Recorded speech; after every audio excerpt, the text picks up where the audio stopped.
জাক্কুম ফল গলায় আটকে যাবে, গলা চেপে ধরে বলবে পানি দাও।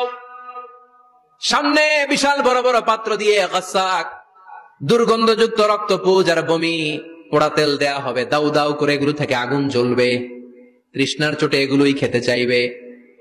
এগুলোর পেয়ালা যখন মুখের সামনে আসবে, এগুলোর উত্তাপে গালের গোশত, চোখের গোশত, কপালের গোশত গুলো ঝলসে ঝলসে পানির মধ্যে পড়ে যাবে।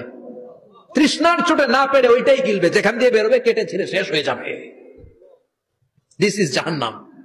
আমরা জাহান্নাম থেকে পানাহ চাই, চিল্লায় বলেন ঠিক কিনা? ওইদিকে জান্নাতে চলছে আরাম আর আরাম, আর এদিকে জাহান্নামে চলতেছে বেরাম আর বেরাম, মাইর আর মাইর, আইজো মাইর, কাইলো মাইর। একটাও মাটিতে পড়বে না, সব পড়বে কই? সব পড়বে পিঠে। ঠিক এই মুহূর্তে আল্লাহ একটা লাইভ অনুষ্ঠান করবেন। কি করবে? লাইভ, বুঝতে পারছেন? সরাসরি সম্প্রচার। মানে জান্নাতীরা কি অবস্থায় আছে আল্লাহ একটু লাইভ দেখাবেন জাহান্নামীদেরকে, ওদের কষ্ট আফসোসটা আরেকটু বাড়িয়ে দেওয়ার জন্য। আল্লাহ বলবেন, ও জাহান্নামীরা, সরাসরি সম্প্রচার হচ্ছে, জান্নাতে কি হচ্ছে দেখে নে, সরাসরি কথা বল।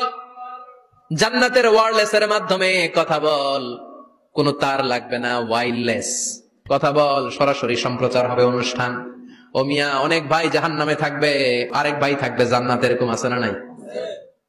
অনেক বাবা থাকবে জান্নাতে, ছেলে আছে জাহান্নামে, আছে না নাই? অনেক মা হবে জাহান্নামে কিন্তু মেয়ে জান্নাতে আছে, আছে না নাই? এক এলাকার মানুষ, এই বাড়ির লোকগুলো জান্নাতে থাকবে, ওই বাড়ির লোকগুলো জাহান্নামে, এরকম আছে না নাই?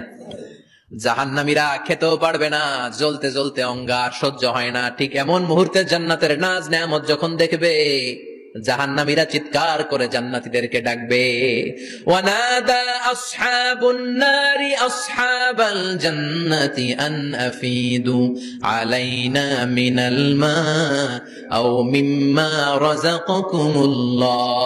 এই দৃশ্য দেখে চিৎকার দিয়ে জাহান্নামীরা বলবে, এক দুই ফোঁটা পানি আমাদের দিকে দে, এক দুই ফোঁটা পানি আমাদেরকে দে, আর পারি না। তোরা খেয়ে যেই খাবারটারে আবর্জনা করে জান্নাতে ফেলে দিস, ওই খাবারগুলো একটু দে, এক দুই ফোঁটা পানির ছিটা দে, আমাদের গায়ে সহ্য হয় না। তোদের নষ্ট খাবার কিছু থাকলে আমাদেরকে দে। জান্নাতীরা বলবে, ক্বালু ইন্নাল্লাহা হাররামাহুমা আলাল কাফিরিন। জান্নাতের নাজ নেয়ামত গুলো জাহান্নামীদের জন্য দেয়া আল্লাহ হারাম করে দিয়েছে। জান্নাতের পানির ফোঁটা, জান্নাতের খাবারের ছিটে ফোঁটা জাহান্নামীদের মুখে তুলে দেয়াটারে হারাম করেছে কে? জাহান্নামীদের আফসোস বেড়ে যাবে, চিৎকার করে বলবে, দে একটু পানি দে, একটা ফোঁটা পানি দে ভাই, এক ফোঁটা পানি দে আমার মা, ও আমার কলিজার টুকরা ছেলে, আমি মা হয়ে জাহান্নামী, তুই জান্নাতি, এক ফোঁটা পানি ফালা, সামান্য কিছু খাবার আমার মুখে তুলে দে। সরাসরি সম্প্রচার, জাহান্নামীরা দেখে কাঁদবে। কিন্তু জান্নাতের নাজ নেয়ামত জাহান্নামীদের মুখে